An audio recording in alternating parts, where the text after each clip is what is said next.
Hello everyone, আশা করছি আপনারা সবাই ভালো আছেন।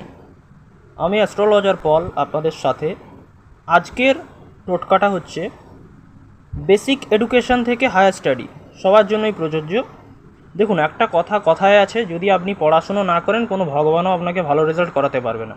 তাই পড়াশুনো আপনাকে করতে হবে, বাট যে সকল ছেলেমেয়েরা যতটা নাম্বার পেত এই উপাচার করলে তার থেকে কিছুটা বেশি নাম্বার পেতে পারে। তার মানে এই নয় আপনার ছেলে 100% পেয়ে যাবে, যে ছেলের ক্যাপাসিটি 30% পাওয়া, সেটা তো সম্ভব নয়। এবং যদি আপনি আমাদের সাথে যোগাযোগ করাতে চান তো আপনি আমার বুকিং নাম্বার যেটা ডেসক্রিপশানে দেওয়া আছে সেখানে আপনি যোগাযোগ করতে পারেন।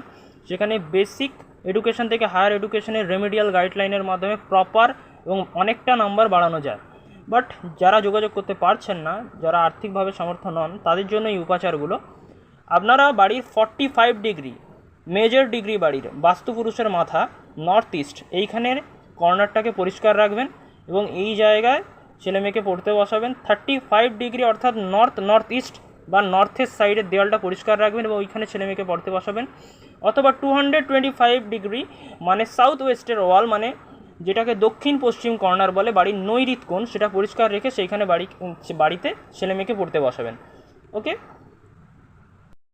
এবং প্রত্যেক বুধবার থেকে ছেলে হোক মেয়ে হোক, এখানেও সেরকম কোনো ব্যাপার নেই, প্রত্যেকের মাথায় প্রত্যেক বুধবার থেকে যখনই পড়তে বসবে পড়ার আগে পান পাতা তিলক দেওয়া স্টার্ট করে দেবেন। ওটা সকালে করে দেবেন, এর ফলে এডুকেশনের দিকটা আরও বেশি মনোযোগ বাড়বে। এবং 11-12 ক্ষেত্রে ছেলেমেয়ে যদি সায়েন্স স্ট্রিম নিয়ে পড়ে তো অ্যালবার্ট আইনস্টাইনের ফটো তার পড়ার টেবিলে রাখবেন।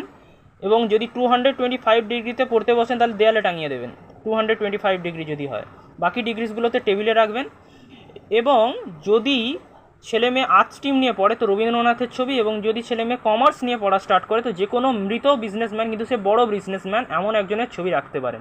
রতন টাটারও রাখতে পারেন, ধীরুভাই আম্বানিরও রাখতে পারেন। এর ফলে দেখবেন ছেলেমেয়ের এডুকেশনের জায়গাটা, মনোযোগটা আগের থেকে অনেক বৃদ্ধি পাচ্ছে। এছাড়া কি করতে পারেন, ছেলেমেয়ের হাতে একটা সাদা রঙের ধাগা বেঁধে দেবেন, একটা রূপোর সরস্বতী ছেলেমেয়ে যেখানে ঘুমোয় সেই বালিশের তলায় বানিয়ে রেখে দেবেন, ছোট্ট রূপোর সরস্বতীর লকেট। আজকের টোটকা এতটাই। ভালো থাকুন, ভালো রাখুন। জয় গুরু, জয় Mahakal, blessings universe all of you. Thank you.